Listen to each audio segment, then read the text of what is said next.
Welcome to Hello Liz, real speech pathology made simple for everyday families. It's not natural for them to sit down on the floor and join in. Yeah. It's a real process. But today, Liz reveals one simple shift that can dramatically improve language development. And it starts on the floor. Hello Liz, thank you so much for joining me today. Thanks, Sarah. It's great to be here. So I've come to you and I've got some concerns. How does the conversation go? So we would talk about a bit of a family history and a background. That's always one of the important things.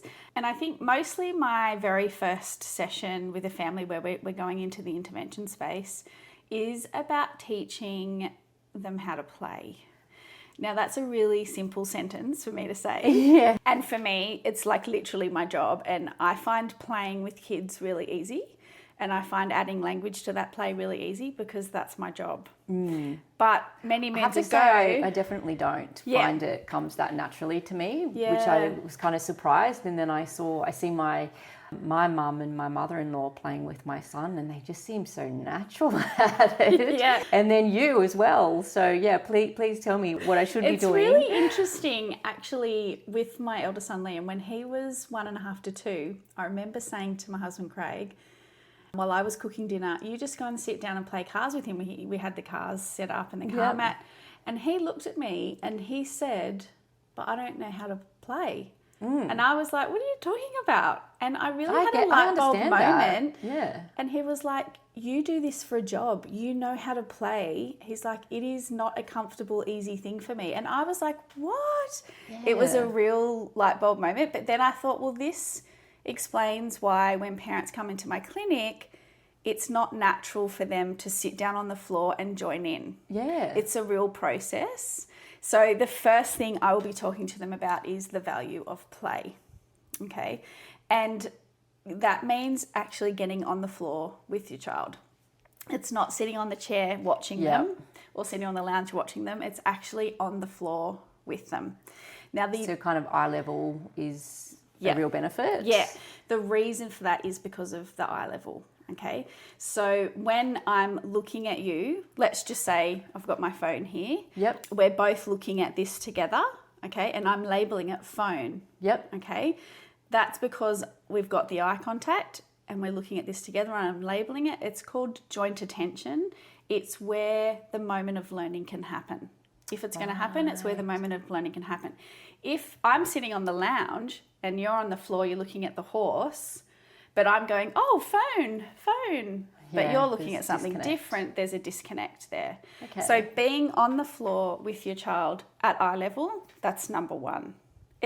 It's not as easy as it sounds. It actually isn't. Sometimes that means laying down on the floor, like especially when they're pushing cars along a track or, I have a huge soft mat in my clinic room and I literally am on the floor all the time. Like I'm not precious about my clothes. I wear flat shoes. Yep. My hair's always tied up with a plait because I need to be able to roll around.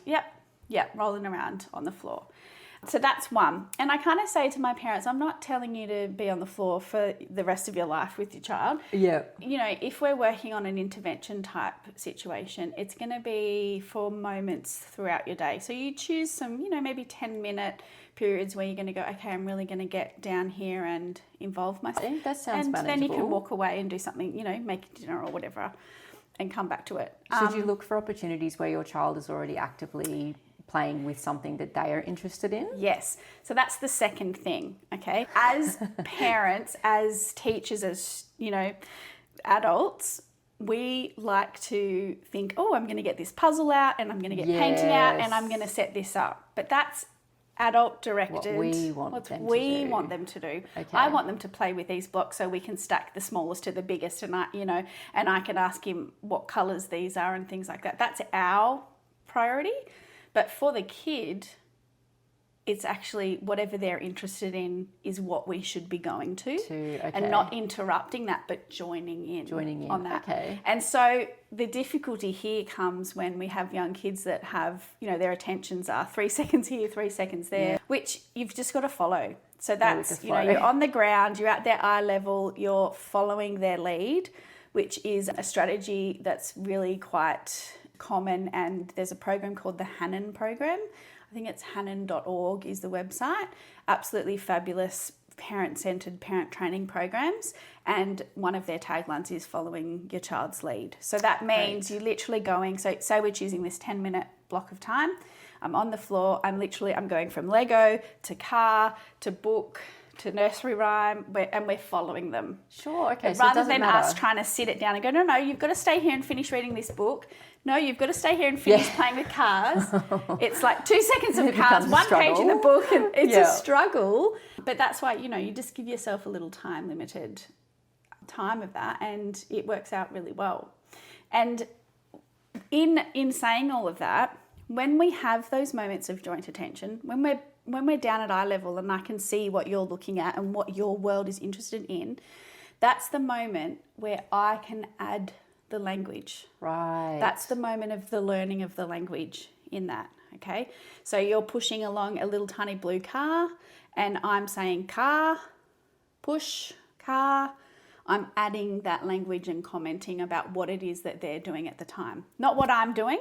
So I might be over here playing blocks and I'm trying to get them interested. No, it's about what they're doing in that moment and adding the language. Liz, thank you so much for sharing your expertise with us again today. Thanks, Sarah.